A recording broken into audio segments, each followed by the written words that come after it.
اچھا،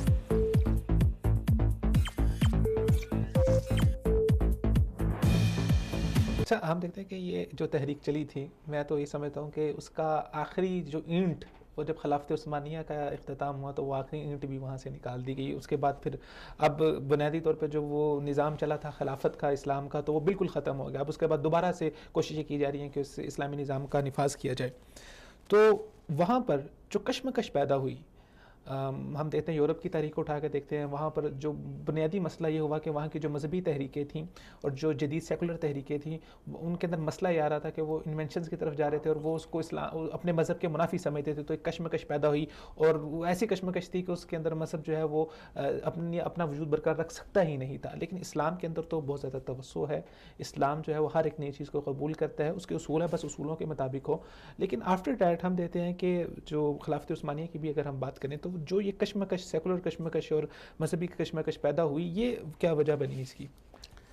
دیکھیے، جب ہم نے اسپین پر حملہ کیا یا ہندوستان پر ہم نے حکومت کی، تو یہ اچھی طرح سمجھ لیجئے کہ ہماری ایمانی قوت بھی ان کے مقابلے میں بہت زیادہ تھی، اور ہماری عسکری قوت بھی بہت اچھی تھی، اور ہماری تنظیمی قوت بھی بہت اچھی تھی.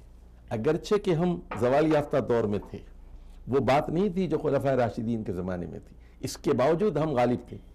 لیکن آج کیا معاملہ ہے، ذرا دیکھ لیجئے.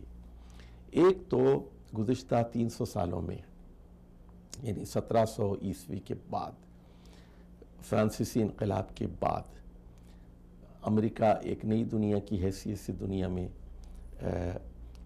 اس نے اپنے وجود کو ثابت کیا اور اپنی عسکری برتری قائم کی، اور ٹیکنالوجی کے میدان میں انہوں نے بہت بڑی فتوحات حاصل کی، اور مسلمان بالکل سوتے رہے، اونگتے رہے. اور دیکھیے مسلمانوں کا سوتے کیوں رہے؟ کیا یہ وجوہات نہیں سمجھ آتی؟ میں بتاتا ہوں نا کہ ہم علوم علویہ کے بجائے علوم سفلیہ میں پڑ گئے.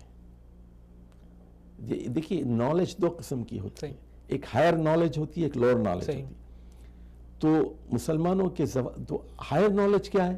ایک علم وحی ہے اور دوسرے علم اشیاء ہے. اشیاء، صحیح. اور آدم کو تمام اشیاء کے نام بتائے گئے تھے نا. اشیاء کا علم جو ہے بہت ہی مفید علم ہے، یہ علم اشیاء، یعنی knowledge of elements and compounds, اشیاء کے خواص کا علم.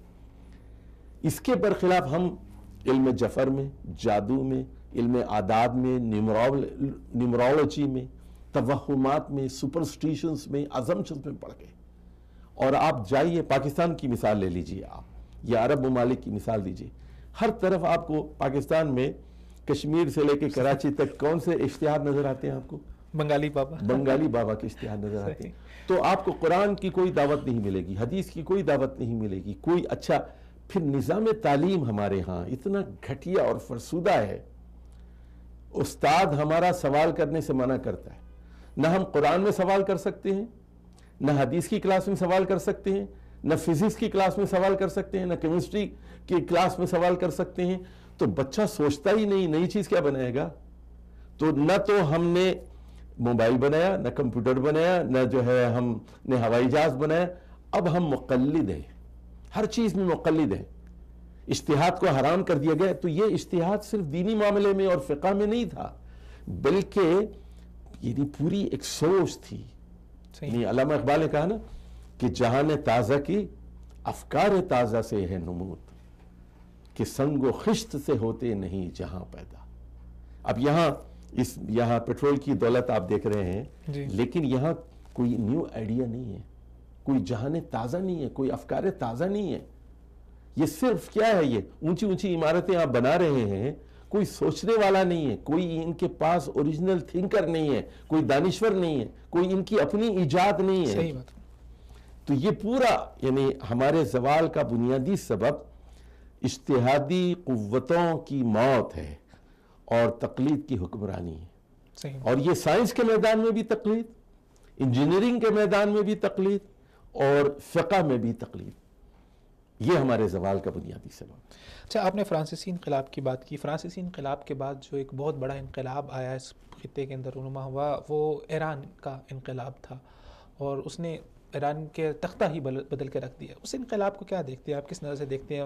بعض لوگوں کا کہنا ہے کہ پیچھے فرانس کا ہاتھ تھا, ان کے اپنے ذاتی مفادات تھے. پھر اس کے بعد جو پورے خطے کے اندر, پورے ریجن کے اندر ایرانی تحریکوں کا جو آپ سمجھ لیں کہ دائرہ کار بڑا ہے, اور اس سے پھر جو عدم استحکام پیدا ہوا ہے.